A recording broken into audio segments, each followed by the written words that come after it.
How to update your Google Play Store. Hey everyone, welcome back to the channel. In this video, I will simply guide you on how you can update your Google Play Store, so just make sure to watch the video till the end. Now, whenever you want to update some apps, you go to your Play Store. But what if you want to update your Play Store itself? You don't really go to your Play Store and then search for Play Store to update your Google Play Store. So how do you update it?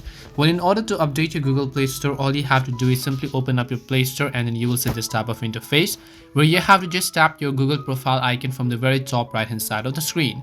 As you tap the profile icon from the very top right hand side, right over here you will find the option called settings in this gear icon. So you want to make sure to just tap on settings. And then as you tap on the settings option, what you need to do is just actually scroll down, and then here you will find the option called about.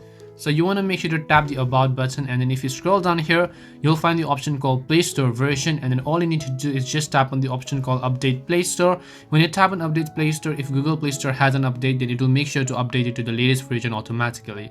And this is simply how you can update your Google Play Store. We hope the video was really helpful, and if it did help you, make sure to leave a like and subscribe to the channel. If you have any questions, feel free to leave them down. Thank you very much for watching, and see you in the next video.